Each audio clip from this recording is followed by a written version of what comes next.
আলোচনা কৰিম H second ইয়াৰৰ ইংৰাজীৰ ফ্লেমিংগৰ 5 মাৰ্কছৰ মোস্ট ইম্পৰ্টেন্ট কেইটামান কুৱেশ্যনৰ বিষয়ে যিবোৰ কুৱেশ্যনৰ পৰা ফাইনেল পৰীক্ষাত তোমালোকৰ এটা কমন হোৱাৰ সম্ভাৱনা হ'বই বেছি ইয়াত মই কেইটামান মোস্ট ইম্পৰ্টেন্ট কুৱেশ্যন ডিসকাস কৰিম তোমালোকে ভালদৰে এখানে শিকি ল'বা যেসকলে এতিয়ালৈকে ফ্লেমিংগৰ 5 মাৰ্কছৰ কুৱেশ্যন শিকা নাই চিন্তা কৰি আছে যে কোনবোৰ কুৱেশ্যন ইম্পৰ্টেন্ট হ'ব কোনখিনি পৰীক্ষাত হোৱাৰ চান্সেছ আছে সো তোমালোকৰ কাৰণে এই ভিডিওটো বহুত হেল্পফুল হ'ব ঠিক আছে সো প্ৰথম question 2 is describe the unusual things that friends notice on the day of the last lesson মানে last lesson chapter 2 কাৰণ মই তোমালোকক কৈ দিও যে যোৱাবাৰ মানে 2023 ফাইনেলতে ইন্ডিগো আৰু তোমালোকৰ কোন ইন্ডিগো chapter আৰু memories of Chuta Sahib আৰু ইন্ডিগোৰ পৰা লং কোৱেশ্যন আছিল মনত ৰাখিবা 2023 ইন্ডিগো আৰু memories of Chuta Sahib এই দুটা chapter পৰা লং কোৱেশ্যন আছিল তো এইবাৰ তোমালোকৰ দা লাস্ট লেসন আৰু লষ্ট স্প্ৰিং দুটা চ্যাপ্টাৰ আছে এই দুটা পৰা মানে কোৱেশ্যন অহাৰ 99% চান্সেছ আছে 5 মাৰ্কছৰ কোৱেশ্যন সো প্ৰথম কোৱেশ্যনটো হৈছে describe the unusual things that friends notice on the day of the last lesson চ্যাপ্টাৰটোতে ফ্ৰেন্ডছে নোটিস কৰা আনইউজুৱেল থিংস বোৰ কি আছে সেইখিনি মোস্ট ইম্পৰ্টেন্ট কোৱেশ্যন 2013 আছিল আৰু 17 আছিল এই কোৱেশ্যনটো ইয়াৰ পাছত কিন্তু অহা নাছিল Next question, what was the order from Berlin? How did the order affect the people of Elzach, particularly M. Hemmel and his students? মানে যেসকলে পঢ়িছা চ্যাপ্টাৰটো নিশ্চয় বুজি পাইছা যে বাৰ্লিনৰ পৰা অহা অৰ্ডাৰটো কি আছিল সেই অৰ্ডাৰটোৱে এলজাক আৰু লৰিনৰ স্কুলবোৰত বা এলজাক আৰু লৰিনত কি এফেক্ট পেলাইছিল next question draw A character sketch of Mr. M. Hemmel as it is shown in the last lesson মানে Mr. M. Hemmelৰ character sketch আইছে মানে তেওঁৰ বিষয় লিখিবলৈ দিছে M. Hemmel কোন আছে নিশ্চয় যেসকলে চ্যাপ্টাৰ পঢ়িছা বুজি পাইছা ঠিক আছে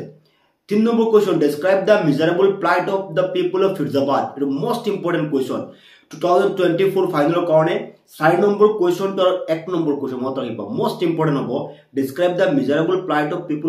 পিপল অফ ফিৰজাবাদ এই কোৱেশ্যনটো চাই লোৱা 12 14 15 17 আইছিল কিন্তু ইয়াৰ পাছত এতিয়ালৈকে অহা নাই Next question, describe the Bengal makers of Firzabad. How does the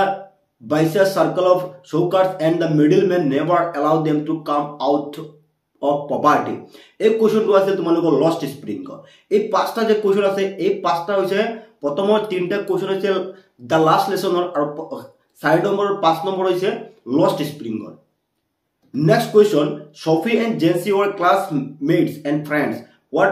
were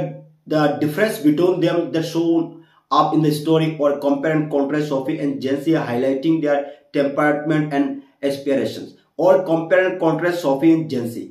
মানে 6 নম্বৰ যেটো কোৱেশ্যন আছে তোমালোক গোইং প্লেসেস চ্যাপ্টাৰ 2 ঠিক আছে কিন্তু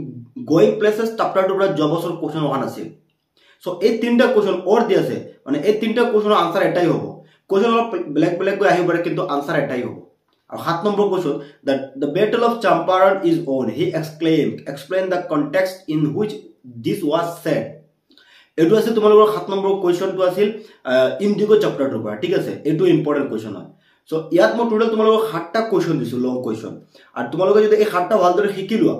যেসকলে মানে এটাই শিকা নাই এতিয়ালৈকে তোমালোকে এই 7টা ভালদৰে শিকা ঠিক আছে তেতিয়াহলে তোমালোকে নিশ্চয় এটা কমন পাবা পৰীক্ষাত আৰু যেসকল কমপ্লিট হৈ গল এই 7টা কমপ্লিট হৈ গল ঠিক আছে তোমালোকে এক্সট্ৰা কিছুমান চাব পাৰা ঠিক আছে কিন্তু যেসকলে এতিয়ালৈকে শিকা নাই এটা কোৱেশ্যন এই 7টা তোমালোকৰ কাৰণে মোস্ট ইম্পৰ্টেন্ট হ'ব ঠিক আছে ইয়াৰ পাছত ইয়াৰ ভিতৰত মই সাজেষ্ট কৰি আছো প্ৰথমে তোমালোকে 1 নম্বৰ আৰু 4 নম্বৰ লগতে 5 নম্বৰ এই তিনটা কোৱেশ্যন আগতে শিকিবা 1 4 and 5 এই তিনটা হৈছে মোস্ট ইম্পৰ্টেন্ট কাৰণ চোৱা এই 4 নম্বৰ কোৱেশ্যনটো 12 14 15 আৰু 17 ত আইছিল সো 2 বছৰ পাছে আছিল কিন্তু ইয়াৰ পাছত 17 পাছত এতিয়ালৈকে অহা নাই আৰু এটো আছে লষ্ট স্প্ৰিং চ্যাপ্টাৰ 2 আৰু লষ্ট স্প্ৰিংৰ পৰা যোৱা বছৰ কিন্তু কোৱেশ্যন অহা নাছিল লষ্ট স্প্ৰিংৰ পৰা যোৱা বছৰ কোৱেশ্যন অহা নাছিল সেই কাৰণে 4 নম্বৰ 5 নম্বৰ আৰু 1 নম্বৰ কোৱেশ্যন তোমালোকে আগতে শিকা ইয়াৰ পাছত বাকিখিনি শিকিবা ঠিক আছে এইখিনি মোস্ট ইম্পৰ্টেন্ট হ'ব 5 মাৰ্কছৰ আশা কৰো তোমালোকে শিকি লবা ইয়াৰ পাছত যদি কোনো ছাত্ৰ ছাত্ৰীৰ হেৰিৰ প্ৰয়োজন হয় এই কোৱেশ্যনবোৰৰ আনসাৰৰ প্ৰয়োজন হয় তোমালোকক মই এই কোৱেশ্যনৰ আনসাৰখিনি পিডিএফ পঠিয়াই দিম ঠিক আছে তোমালোকে জাস্ট এটা কাম কৰিবা ডেসক্ৰিপশ্যনত এইটো ভিডিও ডেসক্ৰিপশ্যনত আমাৰ এপৰ লিংক দি আছে ষ্টাডিলিষ্ট একাডেমি তোমালোকে এপটো ডাউনলোড কৰি লোৱা বা প্লে ষ্টৰত গৈ ষ্টাডিলিষ্ট একাডেমি সাৰ্চ কৰি এপটো ডাউনলোড কৰি লোৱা যদি কিবা ডাউট হয় স্ক্ৰীনত নাম্বাৰ দি আছে এপটো ডাউনলোড কৰোঁতে তোমালোকক আমি বুজাই দিম ঠিক আছে বা এইটো ভিডিও ডেসক্ৰিপশ্যন আমাৰ হোৱাটছআপ গ্ৰুপৰ লিংক দি আছে তোমালোকে হোৱাটছআপ গ্ৰুপত জয়েন হৈ যাবা আৰু এপটো ডাউনলোড কৰি ল'বা ঠিক আছে এপ ডাউনলোড কৰাৰ পাছত ইয়াত তোমাৰ চেট আছে চেটত তোমালোকে মোক এটা মেছেজ কৰিবা মেছেজ কৰি জাস্ট কৈ দিবা যে ফ্লেমিংগৰ লং কোৱেশ্যনৰ আনসাৰৰ পিডিএফ ফ্লেমিংগৰ লং কোৱেশ্যন আনসাৰৰ পিডিএফ তেতিয়াহ'লে আমাৰ অফিচৰ পৰা তোমালোকক পঠিয়াই দিয়া হ'ব তোমালোকৰ সেই চেটত বা মেছেজত পিডিএফটো পঠিয়াই দিয়া হ'ব